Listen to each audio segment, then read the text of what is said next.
और कोई आ रहा है?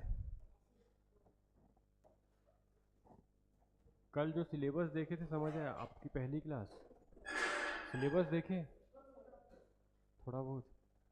पता है एडीओ क्या होता है? हाँ, ऐसा कुछ पता है क्या पढ़ रहे हैं, क्या पढ़ने वाले हैं, क्यों पढ़ने वाले हैं? लेक्चर देखे थे? देखे थे? क्या होता है एडीओ? अरे भाई, एडीओ क्या होता है? क्यों एडीओ नहीं बताया था मैं क्या होता है? हाँ, बताया था ना कल की क्लास में एडीओ क्या होता है, बताया था। हाँ तो वही पूछ रहा हूँ क्या होता है, बताओ। क्या बनना चाह क्या बनने आए हो आप लोग, मैं भी तो जानूँ। तो पता चल रहा है बनना कुछ और था, गलती से गलत क्लास में बैठ गए। हाँ, ऐसा ही है। हाँ बताओ। हाँ,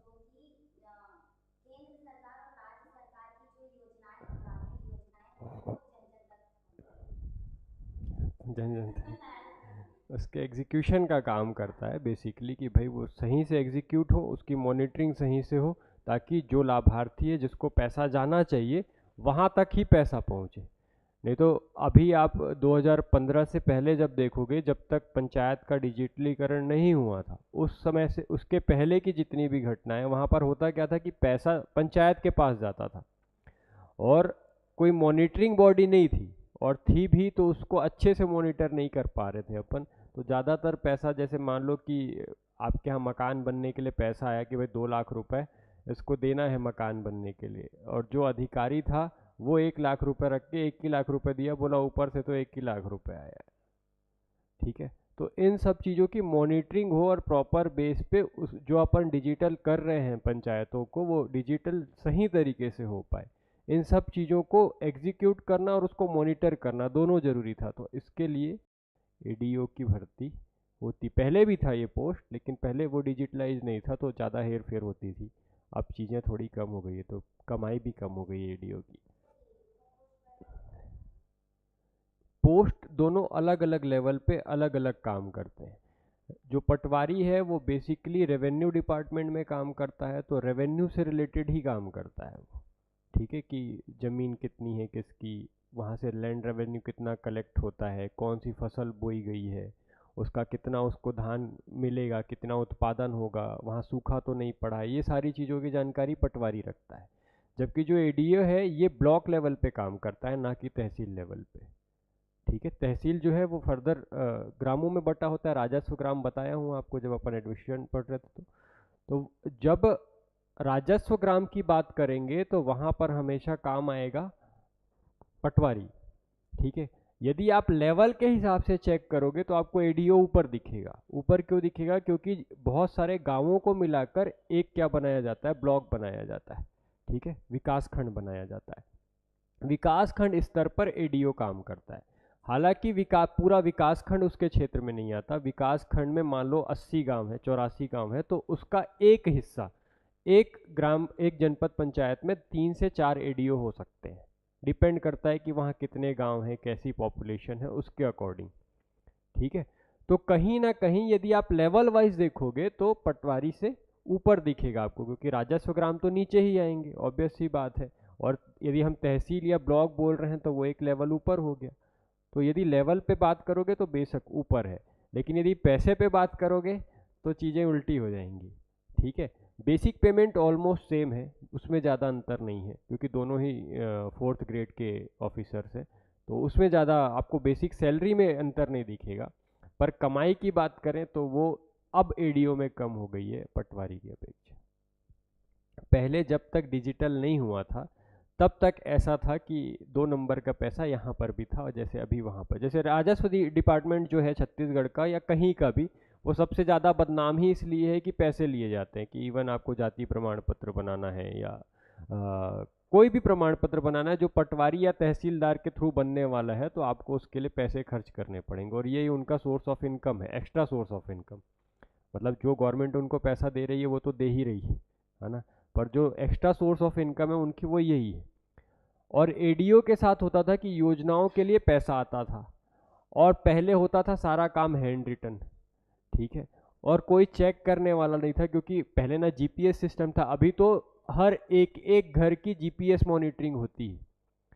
जैसे आपके यहाँ आपने अभी योजना सुनी होगी, यदि आप गांव से परिचित हैं, कि हर घर में शौचालय बनाने की योजना है। शौचालय को मॉनिटर करने के लिए उस जगह जाके शौचालय की फ़ोटो खींच के जीपीएस ट्रैकर उसमें अपलोड करना पड़ता है, ठीक है। तो अब मॉनिटरिंग इस लेवल पे हो गई है, तो अब पैसे को आप वेस्ट नहीं कर सकते। ये हो सकता है कि आपके यहाँ ऑलरेडी पहले से शौचालय था और आपने ये बोल दिया कि मेरे यहाँ नहीं है और उसको रेनोवेट करवा लिया, पर कहीं ना कहीं चीज़ें काम तो होगा, भले वो थोड़ा ऊपर नीचे हो जाए, जबकि पहले तो है ही नहीं, ऑन फील्ड वो चीज़ है भी नहीं और उसको मेंशन कर दिए हैं कि ये चीज़ ऐसी बन चुकी है, ठीक है। तो पहले इसलिए कमाई ज़्यादा थी, ठीक। तो अभी भी, पर ऐसा नहीं है कि चाम कम हुआ है, एडीओ अपने आप में एक बहुत अच्छी पोस्ट है, ठीक है। मतलब यदि आपको ब्लॉक स्तर लेवल पे काम करना है, और यदि आपको लगता है कि ग्रामीण क्षेत्र में आपको काम करने का मौका मिलना चाहिए, आप कुछ नया कर सकते हो, तो बहुत अच्छी पोस्ट है, ठीक है। क्योंकि बहुत लोगों को हेल्प करने का मौका मिलता है इससे, क्योंकि जितने भी सेल्फ हेल्प ग्रुप हैं उससे आप रिलेटेड रहोगे। जितनी भी योजनाएं आ रही हैं, या तो वो पंचायत के थ्रू जाती हैं, या तो सेल्फ हेल्प ग्रुप के थ्रू जाती हैं, स्व सहायता समूह के जरिए। तो दोनों ही कंडीशन में आपका कोऑर्डिनेशन ऑफिसर कौन रहेगा? एडीओ रहेगा, ठीक है। तो मौका अच्छा है, पोस्ट बहुत अच्छी है, ठीक है। लेकिन लेवल में पूछो तो एक पटवारी जो है वो विलेज लेवल पे काम करता है, जिसमें हल्का रहता है, हल्का का जो एरिया है वो छोटा रहता है। जबकि यदि आप ब्लॉक का बात करें या एडीओ का एरिया की बात करें तो वो कई गांव हो सकते हैं एक साथ, ठीक है। समझ आया? और कुछ? वापस कल की क्लास से चालू करते, जहाँ पे मैं आपको एडमिनिस्ट्रेशन बता रहा था कि शासन क्या होता है, ठीक है। शासन या एडमिनिस्ट्रेशन देखे थे कल की क्लास में, मैं ये बताया था कि ये 3 लेवल पे हमको दिखता है ना।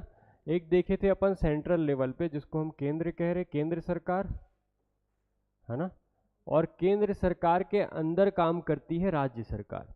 हालांकि इन दोनों की पावर्स डिस्ट्रीब्यूटेड हैं, दोनों की पावर्स अलग अलग हैं, दोनों के लिए पावर्स विषयों या सब्जेक्ट को डिवाइड किया गया है, अलग अलग सूचियां बनाई गई हैं, लिस्ट बनाया गया है, ठीक है। केंद्र सरकार इन जनरल राज्य सरकार की जो सूची है उस पर उस विषय पर कानून नहीं बना सकती, जबकि केंद्र सरकार के विषय पर राज्य कानून नहीं बना सकता। तो दोनों की अपनी अपनी सूचियां हैं। लेकिन ऑब्वियस सी बात है, क्योंकि हम आर्टिकल 1 में ही पढ़ते हैं कॉन्स्टिट्यूशन के, कि भारत राज्यों का एक संघ होगा, ठीक है। तो जहां पर हम बात करते हैं कि यूनियन जो है वो ज़्यादा पावरफुल दिखता है हमको। हो सकता है कि आने वाले समय में राज्य खत्म हो जाए, लेकिन ये जो संघ है, जो यूनियन है, वो कभी खत्म नहीं होगा, ऐसी अवधारणा हम रखते हैं। क्योंकि जो ये यूनियन शब्द है, इसका मतलब ही यही है कि जो सेंट्रल पावर है वो ज़्यादा पावरफुल होगी, जबकि फेडरल का एक कॉन्सेप्ट आता है जिसको भी संघ कहा जाता है। जैसे कि आप अमेरिका को देखोगे एज फॉर द एग्जाम्पल, तो वहाँ पर जो सरकारें होती है, राज्य होते हैं, उनको अपनी स्वतंत्रता होती है, और वो किसी नियमों के थ्रू या किसी कंडीशंस को, रेगुलेशन को ऑपरेट करते हुए सेंट्रल से जुड़ती हैं, आपस में आके मिलती हैं। लेकिन वो बाई कंडीशन रहता है, यदि वो कंडीशन फुलफिल नहीं हुई तो उन राज्यों को स्वतंत्रता है कि वो अलग हो सकती है सेंट्रल से। इंडिया के कॉन्सेप्ट में ऐसा नहीं होता। यहाँ पर राज्यों को ये स्वतंत्रता नहीं है कि वो अपना इंडिपेंडेंट कोई चेहरा बना सके, ऐसा हो ही नहीं सकता, ठीक है। हो सकता है कि राज्य खत्म हो जाए, लेकिन तब भी केंद्र हमेशा रहेगा। इसीलिए हम देखते हैं कि जो केंद्र है, हमको सेंट्रल जो दिखता है वो डोमिनेटिंग दिखता है, ठीक है। समझ आ रहा है क्या बोल रहा हूँ? हाँ, तो इसीलिए हमने सूचियां बना दी, अलग अलग विषय दे दिए कि इस विषय पर ये काम करेगा और ये कानून बना सकता है। एक्सेप्शंस हैं, जहाँ पर हम इमरजेंसी की बात करेंगे या कुछ और कॉन्सेप्ट होते हैं जहाँ पर केंद्र राज्य सूची के विषय पर कानून बना सकती है, और राज्य से केंद्र हेल्प भी मांग सकती है, ये भी हो सकता है, ठीक है। लेकिन ये सब एक्सेप्शनल कॉन्सेप्ट हैं जो कि आप कॉन्स्टिट्यूशन में पढ़ोगे कि कब ऐसा होता है, ठीक है। लेकिन इन जनरल हम बात करें तो हमेशा आपको केंद्र डोमिनेटिंग दिखेगा। समझ आया यहाँ तक? ठीक है, कुछ ऐसे सब्जेक्ट्स भी हैं जिन पे दोनों कानून बना सकते हैं, लेकिन दोनों के कानून बनाने में भी आपको सेंट्रल ज़्यादा डोमिनेटिंग दिखेगा, क्योंकि यदि कोई कानून दोनों ने बना दिया और उसमें कोई ऐसा कानून बन गया जो कि केंद्र के सेंट्रल के कानून का उल्लंघन कर रहा हो, ठीक है, उसको ओवरलैप कर रहा हो, तो वो कानून उस समय मान्य नहीं होगा। यदि वो राज्य ने कहीं पर बना के रखा है तो पहले केंद्र का ही मान्य होगा, यदि केंद्र से सिमिलर है वो, तो वो राज्य अपने यहाँ अप्लाई कर सकता है, अदरवाइज नहीं। ठीक है, पहले ये दो ही लेवल था एक टाइम तक। ठीक है, फिर हमने जो 73वां संविधान संशोधन, जिसके लिए हम पंचायती राज पढ़ रहे हैं, ये लेके आएंगे और इसके थ्रू हम कॉन्स्टिट्यूशनल प्रोविजन करेंगे और दो अलग अलग लेवल पे दो अलग अलग इंस्टीट्यूशंस बनाएंगे, दो अलग अलग संस्थाएं बनाई हमने। ठीक है, एक था ग्रामीण स्तर पर और एक शहरी स्तर पर, एक शहरी स्तर पर, एक रूरल एक अर्बन। ठीक है, जो ग्राम स्तर पर हमने संस्था बनाई इसी को हम बोलते हैं PRI, पंचायती राज इंस्टीट्यूशन, पंचायती राज संस्थान। ठीक है, जबकि यहाँ पर जो शहरी क्षेत्र में जो संस्था बनी उसको बोला जाता है म्युनिसिपल कॉरपोरेशन। ठीक है, नगरीय निकाय। समझ आया? ये हमारे सिलेबस का हिस्सा नहीं है एडीओ में। जब हम PSC पढ़ते हैं तो इसका भी ओवरव्यू लेते हैं, लेकिन अभी ये हमारे सिलेबस में नहीं है, तो हम इस पे चर्चा नहीं करेंगे। जितनी भी क्लासेस होंगी वो केवल इस लेवल पे होंगी, क्योंकि हमको जो एडीओ की पोस्ट है, जो काम करता है, वो इस पे नहीं करता है। वो कहाँ पर करता है? गांव के स्तर पर करता है, ग्राम के स्तर पर करता है। इसलिए हम जो जितनी भी क्लासेस पढ़ेंगे उसमें केवल पंचायती राज की बात करेंगे। समझ आया यहाँ तक? अभी हम यहाँ से ही बात चालू करने वाले हैं कि जो एक पंचायतों की संकल्पना है, जो कॉन्सेप्ट है, ये आई कैसे और कब से ये देखने को मिल रही है और कैसे कैसे इनमें चेंजेस आए। बहुत डिटेल में नहीं पढ़ना है हिस्ट्री से फिर भी, लेकिन क्वेश्चन देखने को मिलता है। जो हम अभी 73वें संविधान संशोधन तक जाएंगे, 73rd अमेंडमेंट तक जाएंगे, उस हिस्ट्री को पढ़ते समय, जब लास्ट एडीओ हुआ था तो उसमें कम से कम 5 क्वेश्चन इस हिस्ट्री से थे। ठीक है, यदि 15 से 20 क्वेश्चन आए थे तो उसमें से 5 क्वेश्चन जो है वो किस में से पूछा था? इसकी हिस्ट्री से पूछा था। ठीक है, तो पूछता है, ऐसा नहीं कि पूछता नहीं, लेकिन ये जो हिस्ट्री है वो बहुत ज़्यादा डिटेल नहीं पढ़नी है हमको। ठीक है, तो जो बताऊंगा आप नोट्स बनाते चलिएगा साथ में, ताकि आपको ये समझ आए कि पढ़ना क्या है। नहीं तो आप बुक्स लेके बैठोगे तो बुक्स में बहुत सारी चीज़ें दी गई है, फिर आप कंफ्यूज होगे और फिर गलतियाँ होंगी। तो ये काम नहीं करना है अपने को। ठीक है, तो अपने नोट्स अपने हिसाब से अपने शब्दों में बना के रखना है, ताकि जब अपन क्लास में जाएं, एग्जाम दिलाने जाएं, तो उस समय हमको शब्द समझ में आए कि ये पूछ क्या रहा है। मैं आपको शब्दावलियां बताते चलूंगा बीच बीच में, कुछ टेस्ट होंगे उसमें वो शब्दावलियां आएंगी कि भाई एग्जाम में पूछेगा तो कैसे पूछेगा, पर जैसा एग्जाम में पूछेगा वैसी लैंग्वेज का यूज यदि मैं क्लास में किया तो आपको कुछ नहीं समझ आएगा। क्या बोल रहा हूँ, समझ आ रहा है? हाँ, तो अभी जो हम वर्ड्स यूज करेंगे वो सिंप्लीफाइड वर्ड्स होंगे, जो हम जानने के लिए यूज करते हैं। पर जब हम टेस्ट दिलाएंगे तो वहां पर जो शब्द लिखे होंगे वो रहेंगे नॉर्मल शब्द ही, समझ आ जाएंगे, लेकिन वो कहीं ना कहीं टर्मिनोलॉजी होगी जो कि पंचायती राज इंस्टीट्यूशन के एक्ट में दी गई है, उसके अकॉर्डिंग हम शब्द का यूज करेंगे। समझ आ रहा है? स्टार्ट करें? ठीक, चलिए हेडिंग डाल लीजिएगा, पंचायती राज इंस्टीट्यूशन, पंचायती राज संस्थान। ठीक है, इसकी शुरुआत हम करेंगे वैदिक काल से, जो कि हम पहले भी पढ़े हैं। ठीक है, इसकी सबसे पहले हमको जानकारी कहाँ से मिलती है? वैदिक एरा से, वैदिक काल से।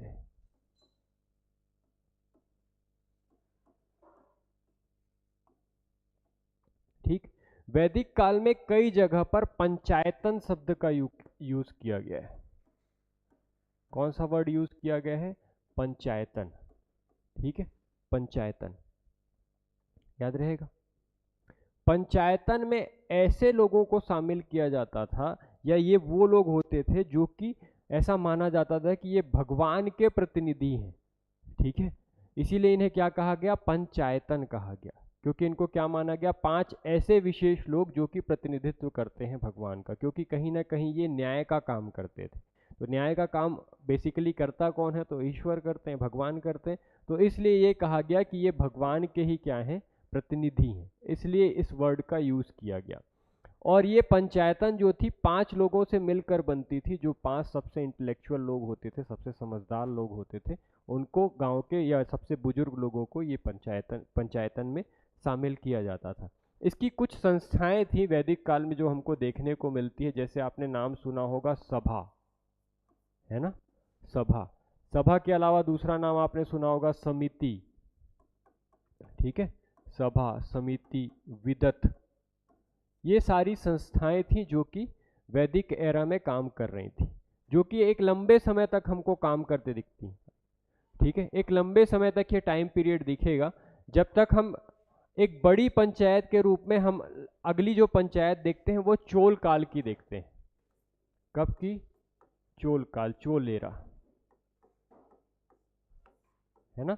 ये पंचायत इवन की जो कौटिल्य है अर्थशास्त्र में मेंशन करता है कि गांव के स्तर पर जो पंचायत है वो बहुत इंपॉर्टेंट रोल प्ले करती है। ऐसा कौन बोलता है? कौटिल्य बोलता है अपने अर्थशास्त्र में, ठीक है। हालांकि यहाँ से क्वेश्चन नहीं बनता, इसलिए हम इसको बहुत कम पढ़ रहे हैं, ठीक है, क्योंकि ये हम समझने के लिए पढ़ रहे हैं कि इसका कॉन्सेप्ट कितना पुराना है। ये कोई नई चीज नहीं है हमारे लिए, लेकिन इसका स्वरूप बदल गया, इसका जो फेस है वो चेंज हो गया है। अब जो हम पंचायती राज देखते हैं वो ऐसी नहीं है, क्योंकि पहले कॉन्सेप्ट होता था पंच परमेश्वर होता है, ऐसा कहते थे, है ना, पंच परमेश्वर, क्योंकि उसको भगवान का एक प्रतिनिधि माना जाता था, रिप्रेजेंटेटिव माना जाता था, इसलिए यहाँ पर पंचायतन वर्ड का यूज होता था। जब हम चोल काल में आते हैं तो ये स्थानीय जो स्वशासन है वो सबसे ज्यादा प्रभावी दिखता है हमको, सबसे ज्यादा इम्पैक्टफुल दिखता है। कहाँ पर? चोल एरा में, ठीक है, याद रहेगा। यहाँ पर पंचायत, केवल पंचायत नहीं थी, पंचायतों के अलावा भी कई स्थानीय निकाय वर्क करते थे, उन सब के समूह को नाडु परिषद कहा जाता था। नाडु परिषद, the group of local government, ठीक है, लोकल सेल्फ गवर्नमेंट, उसको क्या बोलते थे हम? नाडु परिषद, ठीक है। स्थानीय समूह, स्थानीय स्वशासनों का समूह क्या कहलाता था? नाडु परिषद। और इसी नाडु परिषद की जो ग्राम स्तर पर कार्य करने वाली इकाई होती थी, जो कि ग्राम के स्तर पर कार्य करती थी, गांव के स्तर पर, विलेज लेवल पे वर्क करती थी, उसको हम बोलते थे उर। पूछ सकता है, और एक आध एग्जाम में व्यापम के पूछ चुका है कि उर क्या है, तो याद रखिएगा स्थानीय स्वशासन की यूनिट है, ठीक है। क्या बोल रहा हूँ, समझ आ रहा है? उर पंचायत, जिसको हम आज पंचायत बोलते हैं या ग्राम पंचायत बोलते हैं, उसी को चोल काल में उर कहा जाता था। समझ आया? पूछेगा कि चोल काल में पंचायतों को किस नाम से जाना जाता था? उर के नाम से जाना जाता था, ठीक है। और यदि सब केवल पंचायत, जैसे कि ये पंचायत का ग्राम स्तर है, विलेज लेवल है, इसी के अलग अलग लेवल, सभी लेवल को मिला दोगे तो वो क्या बन जाएगी? नाडु परिषद बन जाएगी, क्योंकि बहुत सारी पंचायतें मिलकर भी एक बड़ी पंचायत बनाती। जैसे कि हमने जब जनजाति पढ़ी थी सीजीपीएससी की क्लास में, तो वहां पे मैं बताया था कि एक जाति पंचायत होती है जो कि जाति स्तर पर काम करती है, और कई जातियों के समूह मिलकर फिर से एक पंचायत बनाते हैं। पढ़े थे ऐसा? हाँ, जब जनजाति पढ़ रहे थे तो पढ़े थे, ठीक है। कई पंचायतें मिलकर, जाति पंचायतें मिलकर आपस में जातियों का एक समूह बनाती है, और उस समूह का फिर से एक हेड होता है, ठीक है। वैसे ही कॉन्सेप्ट ये भी है, जैसे हम अभी देखेंगे कि ग्राम पंचायत सबसे नीचे स्तर पर काम कर रही है, इसी के ऊपर जनपद पंचायत काम कर रही है। कई ग्राम पंचायतों को मिलाकर हम क्या बना रहे हैं? एक जनपद पंचायत बना रहे हैं, और उन सब जनपद पंचायतों को मिलाकर फिर एक जिला पंचायत बना रहे हैं।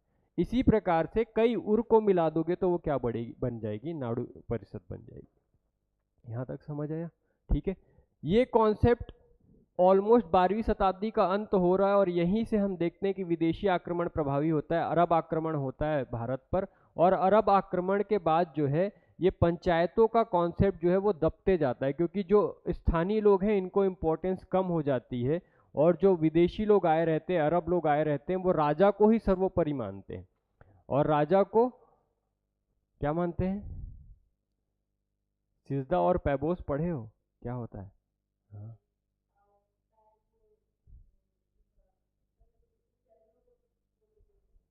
धो के पीते हैं? हाँ। जो आपको लास्ट में कॉन्सेप्ट बताया था पंचायतन वाला, सेम कॉन्सेप्ट है। इस समय राजा को क्या माना जाता था, पहले ये पंचायतन में हम बोल रहे हैं कि जो पंचायत के 5 सदस्य हैं ये भगवान के उत्तराधिकारी हैं या न्याय, लेकिन जब अरब आक्रमण हुए तो उन्होंने बोला कि सिर्फ एक ही व्यक्ति है जो कि ईश्वर का प्रतिनिधि है या अल्लाह का प्रतिनिधि है, और वो कौन है, केवल राजा। तो राजा जो बोलेगा वो ही सत्य है।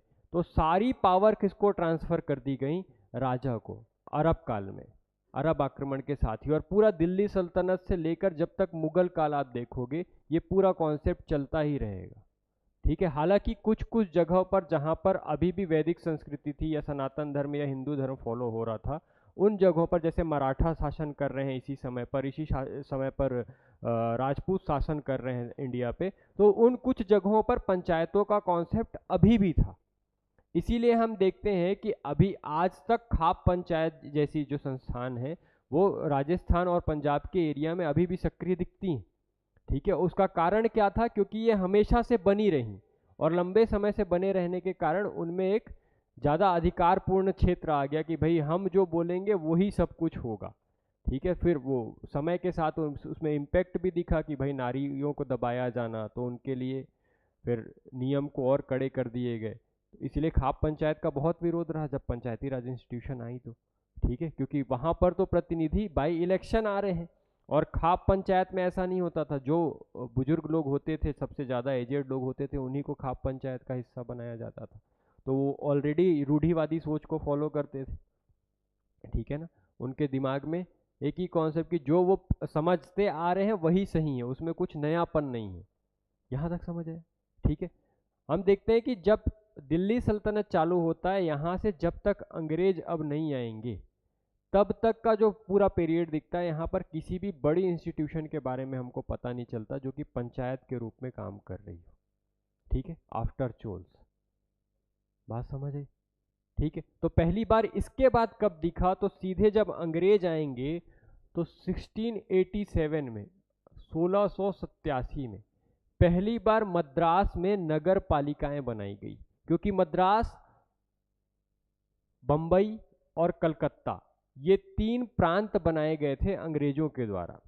स्टार्टिंग मद्रास से हुई थी, इसलिए पहला कॉन्सेप्ट कहां पर लागू किया गया, मद्रास पर। तो 1687 में पहली बार मद्रास में नगर पालिकाओं का गठन किया गया, the constitution of municipal corporation in Madras in 1687। याद रहेगा, पहली बार मद्रास में बनाई गई। हालांकि ये कोई कॉन्स्टिट्यूशनल बॉडी नहीं थी, कोई रेगुलेटरी बॉडी नहीं थी, ये एडमिनिस्ट्रेशन की एक यूनिट थी, जो कि जैसा ब्रिटेन में होता था वैसा कॉन्सेप्ट इन्होंने अपनी कॉलोनीज को स्ट्रक्चर्ड करने के लिए लाया था।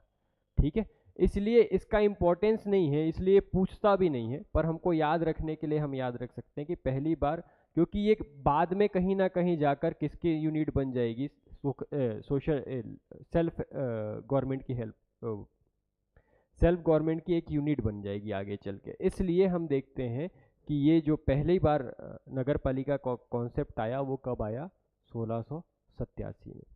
ठीक है, अभी तक जो हम कॉन्स्टिट्यूशन चाह रहे हैं, जो हम पंचायती राज चाह रहे हैं या नगरीय निकाय चाह रहे हैं, म्युनिसिपल कॉर्पोरेशन चाह रहे हैं, वो अभी तक नहीं आया। अब उसकी शुरुआत होने वाली है।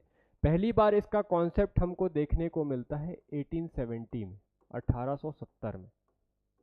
ठीक है, 1870 में, 1870 में, इस समय जो भारत का गवर्नर है वो है लॉर्ड मेयो। ठीक है, नाम क्या है, लॉर्ड मेयो। याद रहेगा लॉर्ड मेयो का नाम। लॉर्ड मेयो कहता है कि क्यों ना जो लोकल लेवल पे हम लोकल सेल्फ गवर्नमेंट की को इस्टेब्लिश करें, ऐसा एक वो सजेशन देता है, प्रस्ताव लेके आता है। लेकिन ये प्रस्ताव पारित नहीं हो पाया। क्या बोला, समझ आया? हाँ, लॉर्ड मेयो ने स्थानीय स्वशासन के लिए एक प्रस्ताव लेके आया कि ये बोला कि भाई क्यों ना हम नगर पालिकाओं को सभी जगहों पर, जहां पर भी हम शासन कर रहे हैं, जितने प्रांतों में भी हम शासन कर रहे हैं, वहां पर नगर पालिकाओं की स्थापना की जाए। ऐसा प्रस्ताव लेके आया था ये, पर वो प्रस्ताव मान्य नहीं हो पाया, पारित नहीं हो पाया, इसलिए इसको हम इससे रिलेट नहीं करते हैं। लेकिन इसी के बाद एक और गवर्नर जनरल आएगा लगभग 1882 में, जिसका नाम है लॉर्ड रिपन। ठीक है, लॉर्ड रिपन, और ये पहली बार इस कॉन्सेप्ट को लागू करेगा। ठीक है, क्या बोला, समझ आया? स्थानीय स्वशासन के कॉन्सेप्ट को पहली बार लागू किसने किया? रिपन ने। ये कॉन्सेप्ट लाया भले कौन था? लॉर्ड मेयो, है ना। ये चाहता था, ये लोग चाह क्या रहे थे, थोड़ा सा इसके कॉन्सेप्ट को और समझा देता हूं आपको। लॉर्ड मेयो चाहता था कि जिला बोर्ड का गठन किया जाए। किसका? जिला बोर्ड का। जिला बोर्ड का गठन किया जाए। और देखो, अंग्रेज हैं तो हमारा भला तो नहीं चाह रहे होंगे, ये तो पक्की बात है। ठीक है, कहीं ना कहीं ये किससे रिलेटेड था? रेवेन्यू कलेक्शन से। रेवेन्यू कलेक्शन का काम ठीक से नहीं हो पा रहा था, तो लॉर्ड मेयो सजेस्ट करता है कि क्यों ना रेवेन्यू कलेक्शन का काम जो यहाँ के लोकलाइट्स हैं, जो स्थानीय लोग हैं, उन्हीं को दे दिया जाए, ताकि वो अच्छे से ये समझ पाएंगे कि यहाँ से कितना रेवेन्यू कलेक्ट करना चाहिए। और जब आपसी आदमी, मतलब हमारे बीच से ही कोई रेवेन्यू कलेक्ट कर रहा है, तो ऑब्वियस सी बात है कि उसका विरोध भी कम होगा, है ना।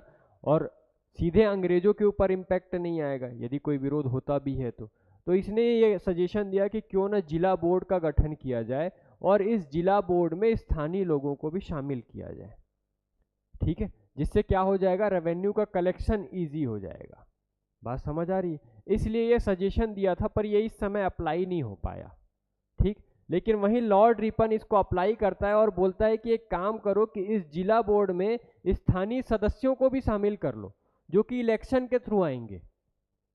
ठीक है, पहली बार क्या बोला लॉर्ड रिपन कि भाई ये जो जिला बोर्ड बना रहे हो, डिस्ट्रिक्ट काउंसिल बना रहे हो, डिस्ट्रिक्ट बोर्ड बना रहे हो, इसमें क्या करवाओ, आप इलेक्शन करवा दो और जितने स्थानीय लोग इसमें शामिल होना चाहते हैं उनको बुला लो।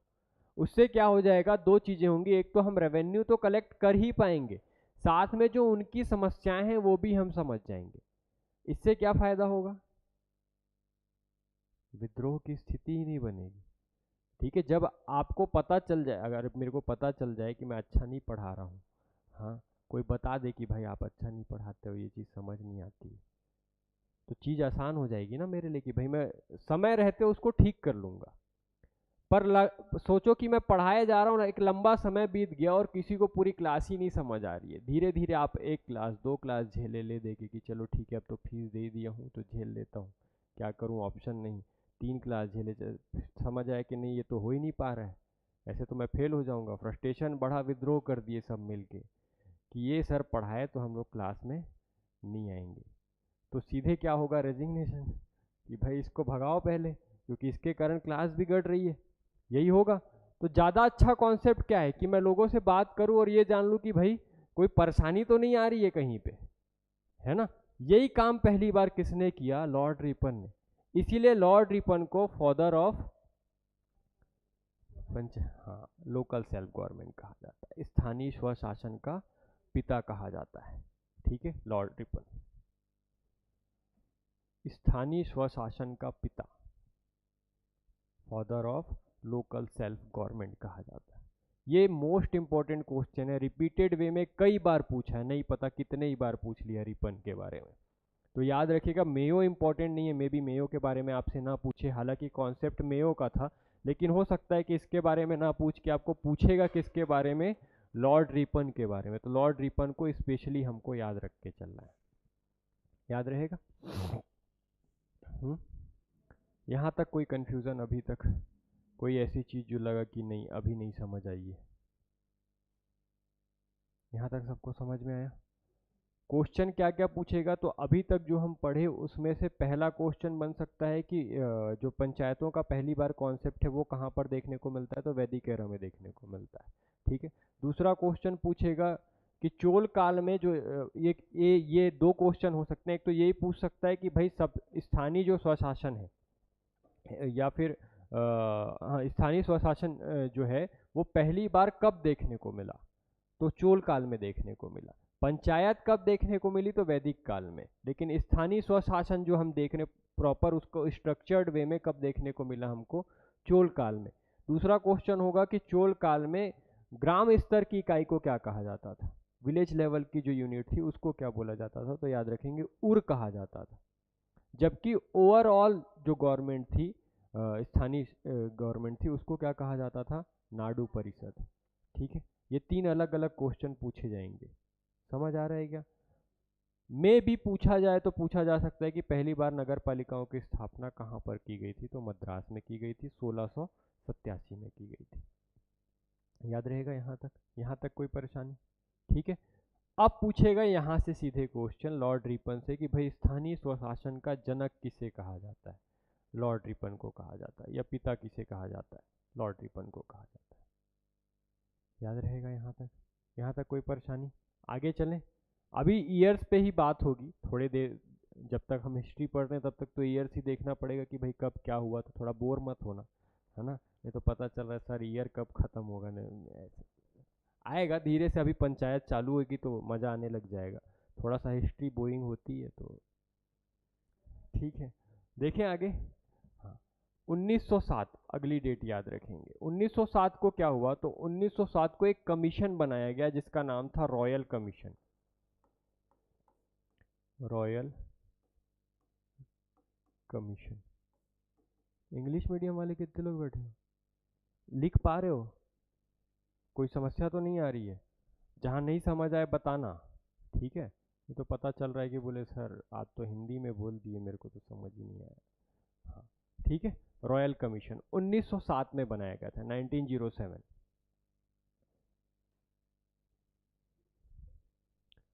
ठीक है, ये क्या बोलता है, ये कहता है कि भाई जो स्थानीय स्वशासन है, ठीक है, लोकल सेल्फ गवर्नमेंट है, इसकी जो बेसिक यूनिट है जो वो क्या है, गांव है। और ऐसा करिए कि गांव के लेवल पे आप हर बार क्या स्थापित कीजिए, एक ग्राम पंचायत को इस्टेब्लिशमेंट कीजिए। ऐसा कौन बोल रहा है? Royal commission. ठीक है, रॉयल कमीशन एक सजेशन दे रहा है, रिकमेंडेशन दे रहा है। इसकी रिकमेंडेशन क्या थी कि लोकल गवर्नमेंट में विलेज लेवल पे ग्राम पंचायत होनी चाहिए, ठीक है, विलेज लेवल पे, और जबकि अर्बन लेवल पे क्या वर्क करनी चाहिए, नगर पालिकाएं वर्क करनी, म्युनिसिपल कॉरपोरेशन का वर्क होना चाहिए। ऐसी सजेशन कौन दिया था? Royal commission. ठीक है, पहली बार। और ये बोला कि इसको बाई लॉ करना चाहिए, ऐसे नहीं कि बस बोल दिए और हो गया। जैसे हम जिला परिषद, ये जिला बोर्ड बोले कि भाई इसमें हालांकि सारी पावर्स गवर्नर जनरल के पास होती थी, पर बाई लॉ नहीं बनाया गया था ये जिला बोर्ड। ठीक है, क्योंकि गवर्नर जनरल का मन था रेवेन्यू कलेक्शन का, इसलिए उसने जिला बोर्ड या डिस्ट्रिक्ट बोर्ड बना दी थी। ठीक है, लेकिन यहाँ पर जो रॉयल कमीशन को कॉन्स्टिट्यूट किए, ये क्यों, ये बोलता है कि आप बाई लॉ क्या कीजिए, इन 2 ऐसी यूनिट्स को इस्टेब्लिश कीजिए जो कि विलेज लेवल पे विलेज पंचायत हो और अर्बन लेवल पे म्युनिसिपल कॉरपोरेशन हो। ऐसा सजेशन कौन देता है? Royal commission. ठीक है, इसको अप्लाई किया जाता है पहली बार 1919 के एक्ट में, act of 1919, Indian government act of 1919। ठीक है, पहली बार। देखो हो क्या रहा था, अभी जब 1919 हो रहा है, इस समय काफी सारे आंदोलन हो चुके हैं, और ये वो समय है जब असहयोग आंदोलन, नॉन कॉपरेशन मूवमेंट स्टार्ट होने वाला है। और इसी समय पे रोलेक्ट एक्ट आया हुआ है 1919 का। ठीक है, दोनों के कारण विरोध बहुत हो रहा था। ठीक, तो इन्होंने बोला कि क्यों ना एक काम किया जाए कि जो पावर्स हैं उनको डिस्ट्रीब्यूट कर दिया जाए। हम चाह रहे थे, हमारा कहना क्या था कि हमको भी पावर्स दी जाए, हम भी शासन करना चाहते हैं। ठीक है, जो इंडियंस थे वो क्या डिमांड कर रहे थे कि जो पावर्स हैं, रूलिंग पावर्स, वो हमको भी दी जाए। हम भी क्या करना चाहते हैं, रूल करना चाहते हैं। एटलीस्ट आप सेंट्रल लेवल पे नहीं देना चाहते तो हमको कम से कम हमारे स्टेट लेवल पे ये पावर दे दीजिए, ताकि हम अपना जो रूल है वो अपने ऊपर खुद कर सके। हम सीखना चाहते हैं। ठीक है, इसके पहले अंग्रेज क्या बोलते थे, तुम लोगों को तो चलाना ही नहीं आता तो क्या चलाओगे। ठीक है, तो हम बोले कि ठीक है, नहीं आता, ऊपर वाली गवर्नमेंट आप चलाओ, नीचे हमको सीखने को दे दो।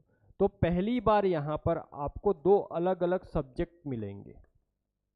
जो सब्जेक्ट्स थे उनको डिवाइड किया गया पहली बार 1919 के एक्ट में। क्या किया गया, 2 तरीके के सब्जेक्ट बनाए गए। एक रिजर्व्ड थे, आरक्षित कहलाते थे, रिजर्व्ड। ठीक है, समझ आया? और एक ट्रांसफरेबल थे, हस्तांतरित कहलाते हैं। दो टाइप के सब्जेक्ट बनाए गए इसमें 1990 में। जो आरक्षित या रिजर्व सब्जेक्ट थे, इस पर केवल गवर्नर जनरल जो होता था वही नियम बना सकता था। जैसे कि आज भी होता है कि सेंट्रल गवर्नमेंट जो है वो बहुत सारे ऐसे इश्यूज अपने पास रखती है, ऐसे सब्जेक्ट्स अपने पास रखती है जिस पे केवल वो कानून बना सकती है, जैसे सेना, रक्षा, प्रौद्योगिकी, ठीक है, जितने भी विदेशी मामले हैं, है ना, जितने भी स्पेस मिशन हैं, उन सब पर कानून बनाने का काम किसका है? सेंट्रल का है। ऐसे ही जितने इंपॉर्टेंट सब्जेक्ट थे वो गवर्नर जनरल अपने पास रखता था। और कुछ सब्जेक्ट जिसमें से दो हमको याद रखने हैं जो हमारे काम के हैं, एक है शिक्षा, एजुकेशन, और दूसरा है स्थानीय स्वशासन, लोकल सेल्फ गवर्नमेंट।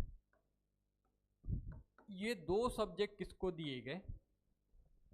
प्रांतों को दिए गए। उस समय राज्य नहीं होता था, प्रांत होता था, प्रोविंस कहलाता था, ठीक है। तो ये प्रांतों को ये दो सब्जेक्ट दिया गया। कब? 1919 के एक्ट से, एक्ट ऑफ 1990 से। समझ आया क्या बोला मैं? किसी को डाउट तो नहीं है इसमें?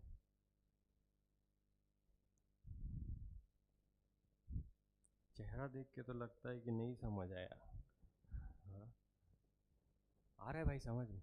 पक्का? पूछूंगा कल, और इस वीक टेस्ट होगा। इसके टेस्ट रेगुलर बेस पे होने वाले हैं। हाँ जी, पर वीक में भी सभी सब्जेक्ट का हो, पर पंचायती राज का तो होगा ही, ठीक है, पूरी संभावना है। हाँ, क्या है कि एकदम कमिटमेंट नहीं कर सकता ना, पता चल रहा है टाइपिस्ट ही नहीं आया उस दिन, फिर गड़बड़ हो जाएगा। तो 90% चांस है कि जो पढ़ाऊंगा वीक में उसका टेस्ट होगा, ताकि आपको ये पता चले कि भाई क्वेश्चन क्या पूछेगा जो अभी तक पढ़े हैं मुझसे। बात समझ आ रही है? तो ये समझ आ रहा है ना?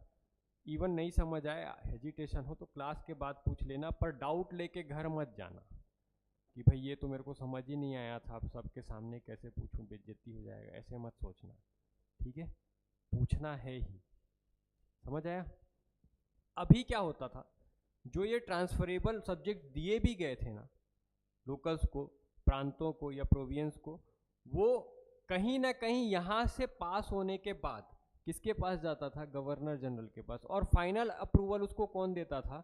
गवर्नर जनरल देता था 1919 तक, ठीक है।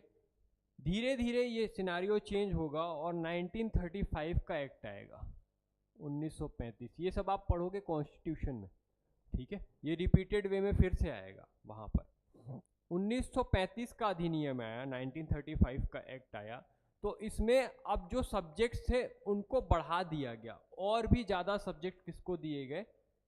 प्रोविंस को दिए गए, प्रांतों को दिए गए, ठीक है। और जब सब्जेक्ट दिए गए तो इस बार उनको स्वायत्तता दी गई, फ्रीडम दिया गया कि वो उन सब्जेक्ट्स पे अपने रेगुलेशंस बना सकते हैं, अपने रूल्स बना सकते हैं, और उसको किससे पास नहीं करवाना पड़ेगा? गवर्नर जनरल से, ठीक है। तो 1935 के एक्ट से जो प्रांत थे, जो कि प्रोविंस थे, उनको क्या दी गई? फ्रीडम दी गई, स्वायत्तता प्रदान की गई, ठीक है। याद रहेगा ये। और वो अब क्या कर सकते थे? जो कि ट्रांसफरेबल सब्जेक्ट थे, उस पर बिना गवर्नर जनरल के अप्रूवल के भी लॉ बना सकते थे। याद रहेगा। जिसमें से हमें देखिए एक चीज क्या थी? स्थानीय स्वशासन। इसका मतलब वो स्थानीय स्वशासन के लिए, मतलब अपने ऊपर रूल करने के लिए अपने लॉ बना सकते थे। यहाँ तक समझ आया? यहाँ तक कोई समस्या नहीं? लिख पा रहे हो जो बता रहा हूँ? ठीक है। 1947 में भारत स्वतंत्र, ठीक है। अब गवर्नमेंट चेंज, और गवर्नमेंट कौन आ गई? Indian government. Indian government work करने लग गई। अब इनका पहला टारगेट था कि जो भारत में जो परेशानियां हैं उनको खत्म करना है हमको, है ना। यहां से स्टार्ट होता है कॉन्स्टिट्यूशन की कहानी। कॉन्स्टिट्यूशन बनना चालू होगा। कॉन्स्टिट्यूशन बनाने में हमने पूरा कॉन्स्टिट्यूशन बनाया, पर कहीं पर भी पंचायती राज का जिक्र नहीं किया था, और गांधी जी इसके सपोर्टर थे। गांधी जी का कहना था कि यदि आपको डेवलपमेंट चाहिए, विकास चाहिए, तो आपको डेवलपमेंट का काम कहाँ से स्टार्ट करना पड़ेगा? विलेज लेवल से स्टार्ट करना पड़ेगा, गांव से इसका प्रारंभ होगा। आ जाइए, ठीक है। गांव के स्तर से ही इसका प्रारंभ हो सकता है, उनका कहना था। अंबेडकर जी इसका समर्थन नहीं कर रहे थे। वो कहते थे कि ऐसे कैसे होगा, आप बताओ। अभी जो हमारे पास ज़्यादातर जितनी जनता है गांव में जो निवास कर रही है, वो अपने राइट्स को लेकर अवेयर ही नहीं है।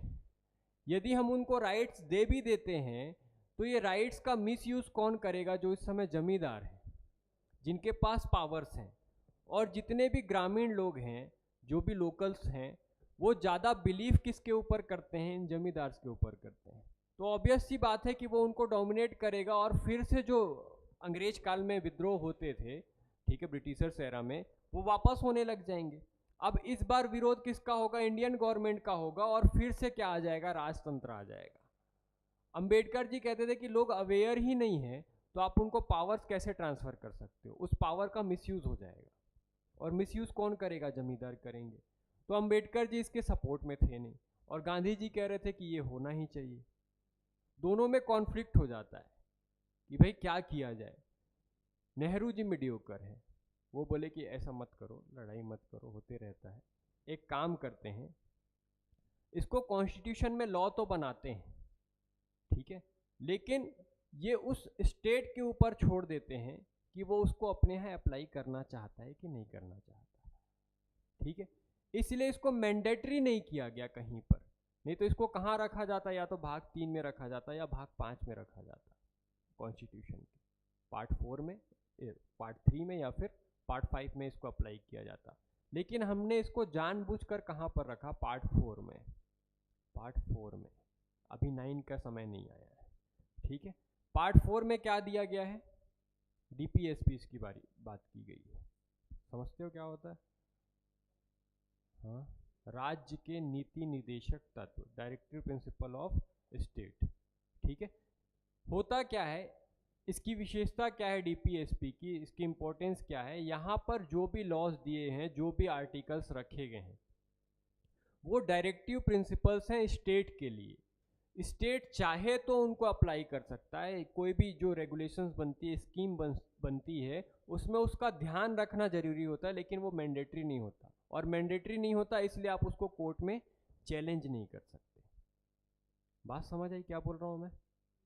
डीपीएसपीज में जितने भी लॉ दिए हुए हैं, जितने भी आर्टिकल्स दिए हुए हैं, वो स्टेट उसको माने ऐसा मैंडेटरी नहीं है, इसलिए आप उसको चैलेंज नहीं कर सकते। जबकि यहीं पर आप पार्ट 3 जब पढ़ोगे कॉन्स्टिट्यूशन का, वहाँ पर देखोगे कि आप वहाँ पर जो आर्टिकल्स दिए गए हैं, यदि उसको स्टेट अप्लाई नहीं करता है तो उस कंडीशन में आप कोर्ट में जाके चैलेंज कर सकते हो। पर डीपीएसपीज में जो लॉज दिए गए हैं, यदि वो अप्लाई नहीं होते हैं तो उसके लिए कहीं पर चैलेंज नहीं किया जा सकता। तो ये बोले नेहरू जी कि क्यों ना ऐसा करें हम कि एक लॉ तो बनाएं, पंचायतों का गठन तो जरूरी है, लेकिन हम ये किसके ऊपर छोड़ दें? स्टेट के ऊपर छोड़ दें कि वो अपने यहाँ पर पंचायत रखना चाहते हैं कि नहीं। इसीलिए पहली बार आर्टिकल 40 को अप्लाई किया गया, जहाँ पर क्या बताया गया है? कॉन्स्टिट्यूशन ऑफ पंचायत, पंचायतों का गठन, ठीक है। कॉन्स्टिट्यूशन ऑफ पंचायत बना कब था हमारा संविधान? क्या नाम है आपका? पहले पढ़े हो कभी? कॉन्स्टिट्यूशन कब बना था? बना कब था? लागू कब से हुआ था ये बता दो।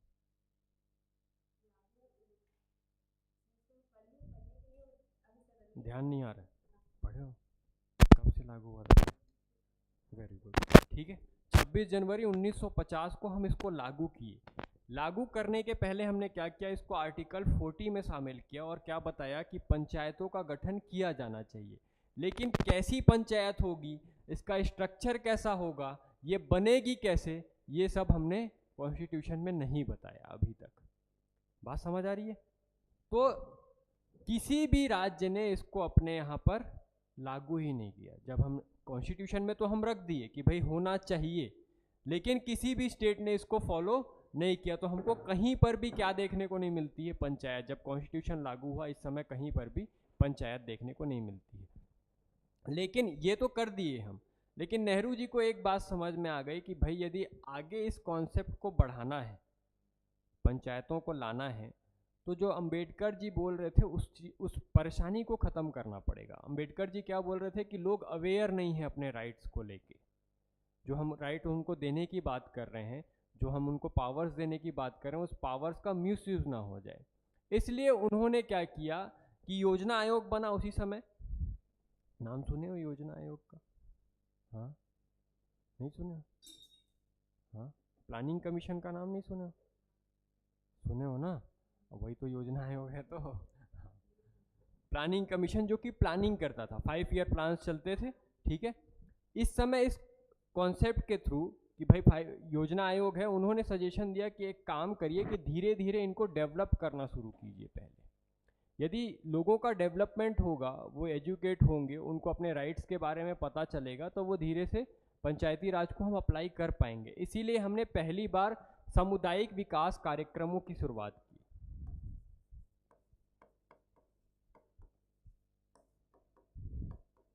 सामुदायिक विकास कार्यक्रम, कम्युनिटी डेवलपमेंट प्रोग्राम, ठीक है। 1952 में ही क्यों हो रहा है? क्योंकि पहली बार चुनाव हुए हैं। इलेक्शंस पहली बार कब हुए सेंटर में? 1952 में। और पहली बार कांग्रेस की सरकार आई, पंडित जवाहरलाल नेहरू क्या बन के आए हैं? प्रधानमंत्री। और प्रधानमंत्री बन के आने के बाद प्लानिंग कमीशन स्टार्ट हुआ। प्लानिंग कमीशन स्टार्ट हुआ तो पहली बार हमने एक प्रोग्राम स्टार्ट किया जिसको बोलते हैं सामुदायिक विकास कार्यक्रम, कम्युनिटी डेवलपमेंट प्रोग्राम, 1952 में। हालांकि ये पायलट प्रोजेक्ट के रूप में चलाया गया था, पूरे इंडिया पे नहीं लागू किया गया था। कुछ सेलेक्टिव डिस्ट्रिक्ट थे जहां पर ये कार्यक्रम चलाए जा रहे थे। क्या बोल रहा हूँ, समझ आया? हाँ, साल भर इसको चलाया गया, इसका रिस्पांस अच्छा आया तो हमने इसी को एक्सपेंड कर दिया, ठीक है। और इसी को एक नए नाम से लागू किए जिसको बोला जाता है राष्ट्रीय विस्तार सेवा कार्यक्रम। ये लाया गया 1953 में, नेशनल एक्सटेंशन सर्विस प्रोग्राम, ठीक है। राष्ट्रीय विस्तार सेवा कार्यक्रम 1953। ये कम्युनिटी डेवलपमेंट प्रोग्राम का ही नेशनल एस्पेक्ट है कि भाई उसी सेम प्रोग्राम को, सामुदायिक विकास कार्यक्रम को हम राष्ट्रीय स्तर पर अप्लाई करें, मतलब सभी जगहों पर चलाया गया ये कार्यक्रम। क्या बोल रहा हूँ, समझ आ रहा है? हाँ, लोगों को डेवलप करने के लिए। गरीबी थी, अनएजुकेट थे ज़्यादातर लोग, तो इन सब चीज़ों को पहले ख़त्म करना पड़ेगा ना, तब तो आप किसी को पावर दोगे, ठीक है। तो उसी के लिए हम क्या कर रहे हैं, सामुदायिक विकास कार्यक्रम चला रहे हैं, ठीक है। और इसी को फिर विस्तार करके क्या बना रहे हैं? राष्ट्रीय विस्तार सेवा कार्यक्रम, नेशनल एक्सटेंशन सर्विस प्रोग्राम, 1953, ठीक है। ये जो प्रोग्राम है 1957 तक चलेंगे। कब तक? 1957 तक, याद रहेगा। 1957 में हमको ऐसा लगा कि डेवलप हो भी रहा है कि नहीं, हम प्रोग्राम तो चलाए जा रहे हैं, ठीक है, पर ये वर्क क्यों नहीं कर रहा है, इसका इम्पैक्ट क्यों नहीं दिख रहा है हमको, ठीक है। इस चीज को जानने के लिए हमने एक कमीशन बनाया जिसको बोला जाता है बलवंत राय मेहता कमीशन। बलवंत राय मेहता समिति। कब बनाई गई? 1957 जनवरी में। जनवरी 1957 में क्या कॉन्स्टिट्यूट हुआ? Balwant Rai Mehta committee was constituted in 1957, जन 1957, ठीक है। और ये अपनी रिपोर्ट लेके आएगी नवंबर 27 नवंबर 1957 में इसने अपनी रिपोर्ट दी। और इस रिपोर्ट के आधार पे हमको पता चला, इस रिपोर्ट के बेस पे हमको पता चला कि ये जो कम्युनिटी डेवलपमेंट प्रोग्राम हम चला रहे थे ये पूरे तरीके से क्या हो गया है, फेल हो गया है, असफल हो गया है, ठीक है। और रीज़न क्या पता चला? रीज़न पता चला कि जो हम कम्युनिटी डेवलपमेंट प्रोग्राम चलाए, लोगों को विकास के कार्यक्रम चला के दिए, इसका उन तक पहुंच ही नहीं हो पाई, ठीक है। और जो ब्यूरोक्रेसी है वो इस पे हावी हो गई, मतलब जो ऑफिसर्स थे वो अपने लेवल पे ही सारा पैसा निपटा दिए। ठीक है, तो जिनको मिलना चाहिए था उन तक हम पहुंच ही नहीं पाए। ठीक है, इसने ये कॉन्सेप्ट बताया कि भाई ये जो योजना आप चला रहे थे वो उसके फेलियर का क्या रीज़न था, तो डोमिनेशन ऑफ ब्यूरोक्रेसी, क्योंकि जो ब्यूरोक्रेसी थी वो हावी थी, इसलिए हमने ये जो प्रोग्राम चलाया उसका इम्पैक्ट हमको कहीं पर भी नहीं दिखा। तो बोले कि इसके लिए किया क्या जाए, तो ये सजेशन देंगे, बहुत सारी रिकमेंडेशन देंगे जो कि आपके एग्ज़ाम के पॉइंट ऑफ व्यू से वेरी मोस्ट इंपॉर्टेंट है। पहले बात तो ये कमीशन ही इंपॉर्टेंट है कि कब लाया गया, कब इसने अपनी रिपोर्ट दी। तो बना कब था, जन 1957 में। रिपोर्ट कब दिया था, 27 नवंबर 1957 में ये अपनी रिपोर्ट देगा। और रिपोर्ट में क्या क्या रिकमेंडेशन देगा, रिकमेंडेशन मोस्ट इंपॉर्टेंट है इसकी, तो बड़े ध्यान से सुनिएगा। पहली रिकमेंडेशन दिया कि यदि आपको कम्युनिटी डेवलपमेंट प्रोग्राम को सक्सेसफुल अप्लाई करना है तो इसके लिए पहला काम आपको करना पड़ेगा कि आपको 3 लेयर्ड पंचायती राज इंस्टीट्यूशन को कॉन्स्टिट्यूट करना पड़ेगा, त्रिस्तरीय पंचायती राज व्यवस्था को लागू करना पड़ेगा। क्या बोला, समझ आया? हाँ, त्रिस्तरीय पंचायती राज व्यवस्था, 3 लेयर्ड पंचायती राज इंस्टीट्यूशन की बात की इसने पहली बार।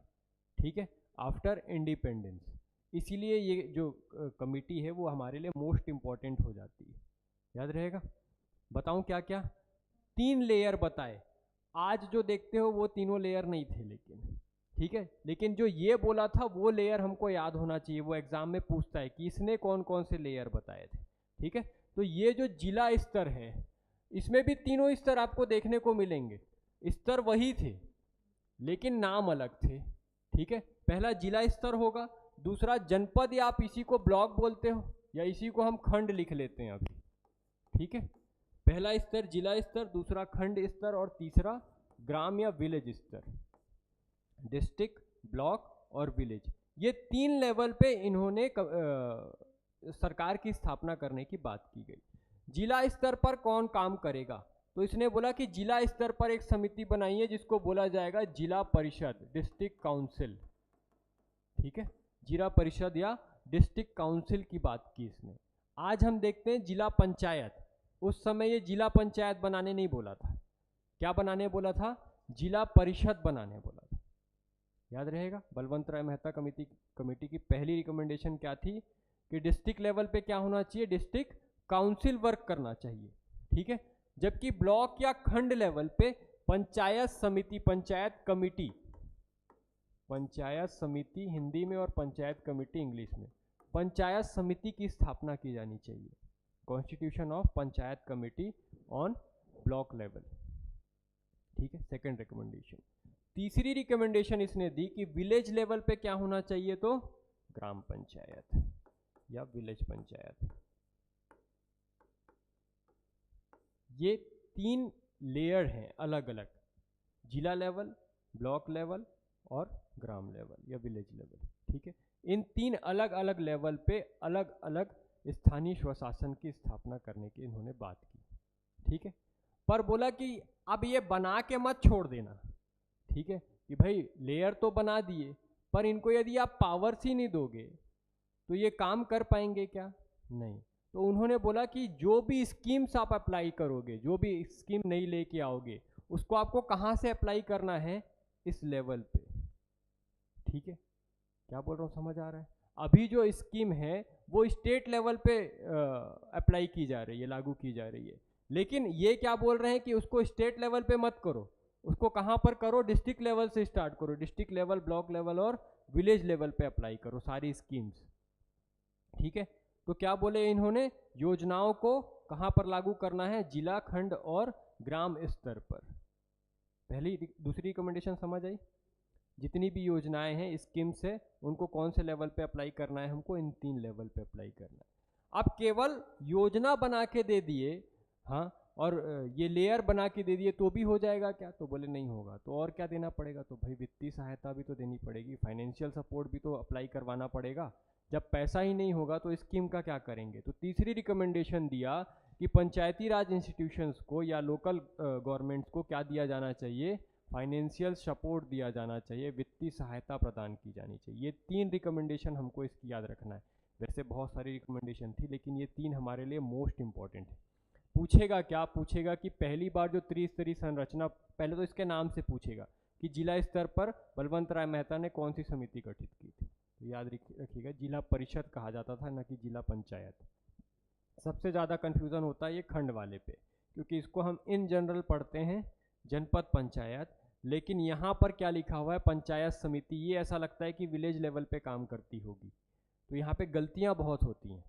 ठीक है, तो यदि पूछेगा कि बलवंत राय मेहता समिति ने खंड या ब्लॉक लेवल पे किस कमेटी की बात की थी, तो याद रखिएगा पंचायत कमेटी की बात की थी।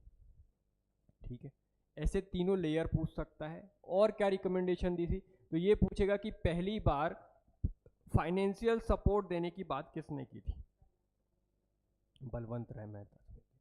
पहली बार पावर को अप्लाई करने के लिए पंचायती राज इंस्टीट्यूशन को पावर्स देने की बात किसने की थी, बलवंत राय मेहता। समझ आ रहा है क्या बोल रहा हूँ? ऐसे क्वेश्चन बनेंगे आपके, तो ये तीनों रिकमेंडेशन आपको याद रखना है। बनाया क्यों गया था बलवंत राय मेहता समिति को,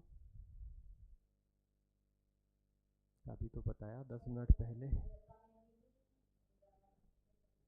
कम्युनिटी डेवलपमेंट प्रोग्राम को एनालिसिस करने के लिए कि भाई वो फेल हो रहा है कि सक्सेसफुल हो रहा है, और फेल हो रहा है तो क्यों हो रहा है, तो उसके सजेशंस दो कि भाई क्यों फेल हो रहा है और इसको सही करने के लिए हम क्या करेंगे। ठीक है, तो रीज़न भी याद होना चाहिए कि बनाए क्यों थे, नहीं तो पता चल रहा है कि रीज़न पूछ लिया क्यों बनाए थे, वही गायब हो गया। हाँ, बनाया ही क्यों गया था, कम्युनिटी डेवलपमेंट जो प्रोग्राम चल रहा था, या हम बोले कि राष्ट्रीय विस्तार सेवा जो कार्यक्रम चलाए हम, उसकी एनालिसिस करने के लिए कि वो फेल क्यों हो रहा है या उसका इम्पैक्ट हमको सही क्यों नहीं मिल रहा है। इसके लिए हमने क्या बनाया था, बलवंत राय मेहता कमेटी। ठीक है, यहाँ तक याद रहेगा।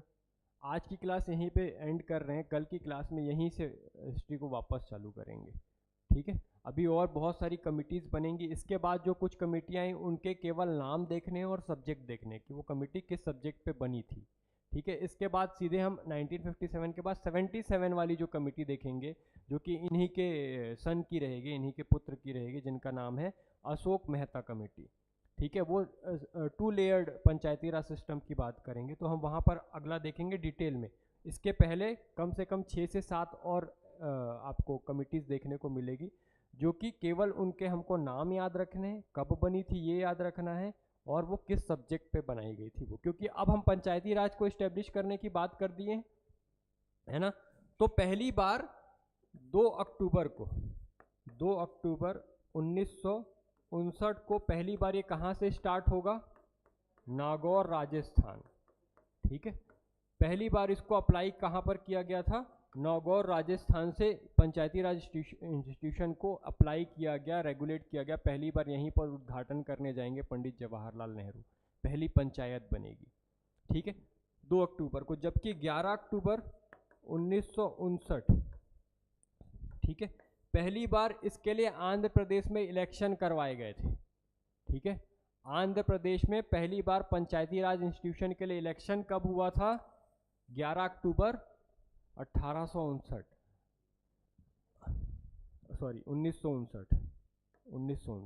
ठीक है, जो भी हम, हाँ ये ठीक है, ठीक है, 11 अक्टूबर 1959 को पहली बार इलेक्शन कराए गए। जितने भी राज्य थे इस समय इंडिया में, सभी ने अपने अपने जगह पर इसको अप्लाई करने की कोशिश की, पर अपने अपने तरीके से, क्योंकि अभी तक ये कहाँ पर नहीं आया है, अलग से कॉन्स्टिट्यूशनल प्रोविज़न नहीं किया गया है। देखें ना भाई, अभी तक हम केवल कहाँ पर देख रहे हैं इसको, आर्टिकल 40 में। अभी तक अलग से कोई कॉन्स्टिट्यूशन प्रोविज़न किए क्या इसके लिए, हम नहीं किए। अभी भी ये कहाँ पर है, आर्टिकल 40 में ही है, और आर्टिकल 40 में रख के ही हम इसको बलवंत राय मेहता कमेटी बनाए, और इसकी सिफारिश पर, इसी के रिकमेंडेशन पर हमने इसको पहली बार कहाँ अप्लाई कर दिया, राजस्थान में। 2 क्वेश्चन में कन्फ्यूज़न होती है। क्या क्या क्वेश्चन में, एक ये कि पहली बार पंचायती राज इंस्टीट्यूशन को कहाँ पर लागू किया गया, पहले कहाँ पर हुआ, नागौर राजस्थान। लेकिन जब पंचायती राज को संवैधानिक दर्जा मिल जाएगा, कॉन्स्टिट्यूशन प्रोविज़न कर लेंगे, मतलब 1978 पार्ट जो अभी होने वाला है, अमेंडमेंट होने वाला है, 73rd अमेंडमेंट 1993, जब वो पारित हो जाएगा, उसके बाद पहली बार कहाँ पर अप्लाई किया गया, तब एमपी स्टेट आ जाएगा। तो दोनों आंसर में डिफरेंस है, ठीक है। ये कब की बात कर रहा है, जब तक कॉन्स्टिट्यूशनल दर्जा नहीं दिया गया है तब की बात कर रहा है, ठीक है। तब पहली बार कहाँ पर हुआ था, तो नागौर के राजस्थान में। लेकिन जब उसका कॉन्स्टिट्यूशनल प्रोविजन हो जाएगा उसके बाद ये पहली बार कहाँ पर लागू किया जाएगा, तो एमपी में, वो हम देखेंगे बाद में, फिर से आएगा ये, ठीक है। लेकिन इन दोनों में कंफ्यूज नहीं होना, ठीक। यदि सिंपली आपको लिख के दिया गया है कि पहली बार पंचायती राज संस्थाओं को कहाँ पर लागू किया गया, तो हम नागौर लेंगे। पर वो स्पेशल मेंशन कर दिया कि 73rd अमेंडमेंट के बाद, ठीक है, आफ्टर 73rd अमेंडमेंट, यदि ऐसा लिख दिया है उसके बाद यदि पूछा है तो हम कहाँ पर बताएंगे, एमपी में। दोनों में कंफ्यूजन तो नहीं है। इसी के आगे अपन कल हिस्ट्री देखेंगे, ठीक है। तो इतना आप पढ़ के आइए, कल की क्लास में पहले पूछूंगा और फिर आगे चालू करूंगा।